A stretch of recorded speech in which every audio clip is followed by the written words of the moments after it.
Tonight on UATV News, an arrest has been made in connection with a sexual assault reported on campus. We'll have the new information next. And a man has been arrested after police find 2 guns on him, what he was doing on campus. And the cleanup continues in central Arkansas after tornadoes devastated many communities. We'll have an update next. UATV News starts right now. Live from the University of Arkansas, this is UATV News at 9.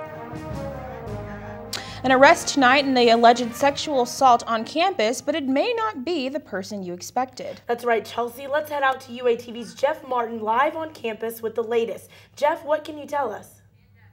The original false report charging her with filing a false crime. Police say they arrested 18-year-old Julia Garcia, who, according to the university's website, is a freshman honors student. On Sunday, police received that report that a student had been sexually assaulted in the Garland parking garage. Garcia claimed she was grabbed from behind, but was able to get away after kicking the assailant. UAPD's Gary Crane says this isn't common at the university and says, quote, "It is very rare that a person makes a false report to the police, but this report has been determined to be untrue. The circumstances reported to police never happened." Back to you. Convicted, Julia Garcia could face up to 6 years in jail and up to a $10,000 fine. Although Captain Crane says making false claims is not common at the U of A, it has been a very common thing for other Northwest Arkansas schools. School districts like Bentonville and Rogers have had multiple bomb threats during the past month. Officials are warning students about the consequences of making false threats. We have to take and get the message out that these are serious consequences to the decisions that some of these students have been making. Students arrested for making false threats will be expelled from school and could be charged with terroristic threatening. UAPD is still looking for a suspect in connection with an attempted kidnapping that happened on campus. The victim was able to get away from the suspect and call police. Our own Jacob Pinter takes a look at some ways to keep yourself safe. You've got mail. Many students woke up Saturday morning to a Raise Alert email advising that a man had tried to kidnap a female U of A student on campus at 3 that morning. The victim came to the police department to provide more information. Investigation is going on from there. Police say the suspect approached the woman, grabbed her arm, and tried to pull her away from the sidewalk in the area near Lindell Avenue and Douglas Street, which is just behind the Garland parking garage. After a struggle, the woman got away and called police at 4:30 that morning. At this point, no arrests have been made. We're still gathering information, trying to ask for assistance from the public. In some cases, there's nothing a victim can do in an attack like this one. But Captain Crane says there's no reason for any students to feel unsafe around campus as long as they're careful.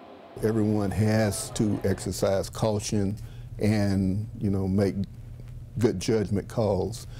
Most of the advice that UAPD gives is common sense. For starters, don't go out by yourself unless you have to. And if you do have to, pay attention to your surroundings. Stay away from places where an attacker might hide, like overgrown bushes. And don't wander away from well-lit places. If you see someone suspicious or if you think you're being followed, either change directions or cross the street.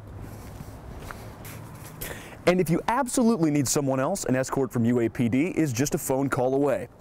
Above all, Crane says that the best course of action is to make a plan, stick to it, and stay alert.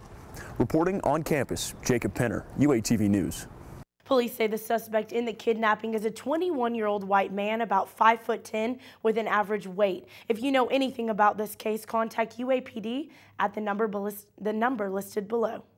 A man is facing felony charges for being found with 2 handguns on campus. When responding to a report of a Jeep in Lot 7 that had been running for several hours, police found 21-year-old Christopher Hart passed out in his car. Hart had a loaded handgun in his pocket and an unloaded gun in the car's console. He did have a concealed carry permit. Well, the weather has been calm both here and in central Arkansas today, which has allowed for some cleanup after the tornadoes. So let's head outside to Tevin Wooten, who's live with more.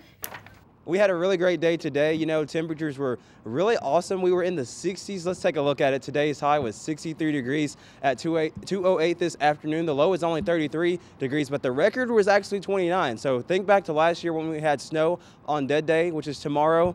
That's not going to happen tomorrow. Stick around for your daytime tracker in just a second. Current temperatures right now, it's 50 degrees, and it feels like it's 50 with calm winds tonight, partly cloudy conditions. It's a great night tonight. Tomorrow is an even better Friday. It's finally Friday, and it's the last, or it's dead day, so classes are done. It's 36 degrees tomorrow morning with a sunrise at 6:23 a.m. At noon, it's 58, and by 5 p.m., we warm up to 66 degrees, and the sun sets at 8:05 tomorrow afternoon. Now, tomorrow's going to be a great day for us here around Northwest Arkansas, but those cleaning up in Bologna, the weather will be well needed. Let's take a look at that graphic. We've got some stats on the Mayflower Bologna tornado that came from the National Weather Service out of Little Rock.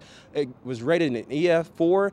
It was winds for an EF4 classified at 166 to 200 miles an hour. The peak winds, though, with that storm were 180 to 190 miles per hour. That means 10 more miles per hour, 10 more wind speeds.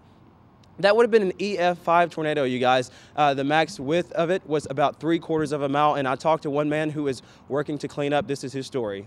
I'm just thankful God had us at church instead of here, because we wouldn't have been here. You know, so if we'd been home, we wouldn't have made it. Longtime Bologna resident Dennis King and his family were at church on Sunday night when the tornado struck their home. So our preacher told us that everybody go down into the basements, you know, so we all went to the basement. While at church, King saw the tornado and knew Bologna and his home were in the direct path. Well, I knew it was, because we had one 2-3 years ago, the same path. As King returned Sunday night, he and his son saw the entire home removed from the foundation. He found something that he and his wife will never lose again, their faith.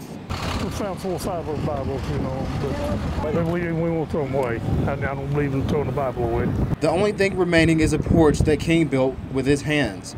However, he could not find the tools that he used to build it. We had a storage building, and it's gone too, you know. It was full of stuff, a lawnmower and 4-wheeler and stuff like that. It's all gone. Standing by faith, King and volunteers found one of his most prized possessions, a cast iron table saw that King built the porch with. Yeah, and just like you saw in the package, King did find that iron saw that he was looking for, and I was so thankful that he found it right after our interview had actually ended. He was very thankful. Many residents will be digging through rubble tomorrow and continue to dig throughout the weekend for things that means the most to them. From UATV News, I'm Tevin Wooten. Thanks, Tevin. Those cleanup efforts are still strong in central Arkansas. Today, volunteers have been working to repair damaged homes and remove debris, but some people are facing challenges. Yeah, Energy Arkansas says that when there's so much devastation in one place, they can only fit so many workers inside. They have about 670 linemen working to restore power to the area. Volunteers at one church are focusing their efforts on restoring a cemetery at a church. They say it is just as important as cleaning up the homes because the cemetery is a resting place for other loved ones.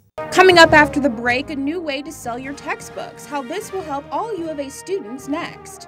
And all of the places I ain't ever been to. And it's the end of the semester, but there are still plenty of things to do.